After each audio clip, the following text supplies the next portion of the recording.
दशहरा भारत के प्रमुख त्योहारों में से एक है और इस दिन संपूर्ण भारत बुराई पर अच्छाई की जीत का उत्सव मनाता है, क्योंकि दशहरे के दिन भगवान श्री राम ने रावण का वध किया था। अधिकतर लोग भगवान श्री राम के बारे में तो जानते ही हैं, क्योंकि हमें बचपन से ही भगवान श्री राम के बारे में अधिकतर बातें बताई जाती है। लेकिन इस संपूर्ण रामायण के विलन रावण के बारे में लोग सिर्फ इतना ही जानते हैं कि वह अहंकारी था, उसने माता सीता का हरण किया था और उसे अपनी शक्तियों पर घमंड था। लेकिन रावण के बारे में कुछ ऐसी बातें हैं जिनके बारे में शायद ही आपने पहले सुना हो, जो रावण को अहंकारी के साथ विद्वान भी बनाती थी। तो शुरू करते हैं इस वीडियो को नंबर 1 से। रावण राक्षस या ब्राह्मण।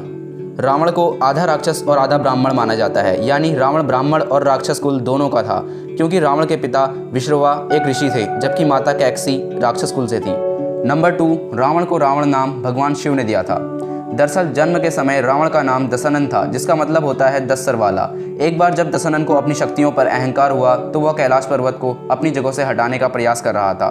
तब भगवान शिव ने अपने पैरों से कैलाश पर्वत को नीचे दबा दिया, जिसमें रावण के दोनों हाथ कैलाश पर्वत के नीचे दब गए। इस अवस्था में दशनन जोर जोर से चिल्लाने लगा और तभी से दशनन को रावण नाम से जाना जाने लगा, क्योंकि रावण का अर्थ होता है जोर जोर से चिल्लाने वाला। और इसी अवस्था में ही रावण ने शिव भक्ति शुरू कर शिव तांडव की भी रचना की।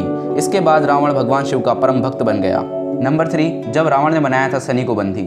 रावण एक वीर योद्धा होने के साथ साथ ज्योतिषी विद्या का भी ज्ञानी था। ऐसा कहा जाता है कि जब मेघनाथ का जन्म हो रहा था, उस वक्त अपने पुत्र को अमर करने के लिए उसने सारे नक्षत्रों को 11वें स्थान पर रहने को कहा था, लेकिन शनि 11वें स्थान से हटकर 12वें स्थान पर चले गए, जिसके बाद रावण ने शनि को बंदी बना लिया था।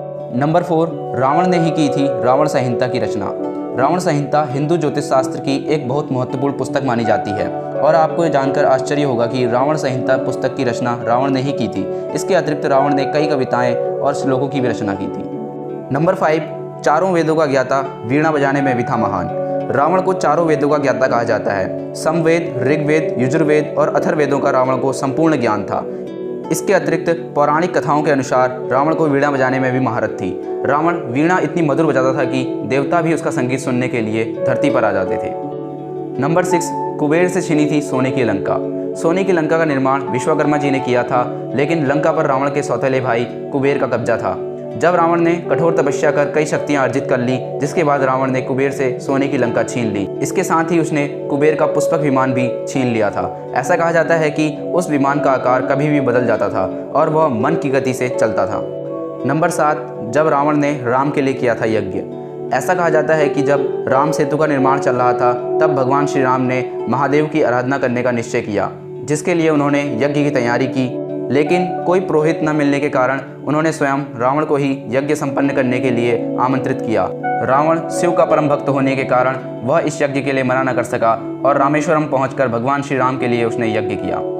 आज भी भारत में कई ऐसी जगह है जहां रावण के मंदिर हैं। इन जगहों में दशहरे के दिन रावण के पुतले का दहन नहीं किया जाता, बल्कि रावण की पूजा की जाती है।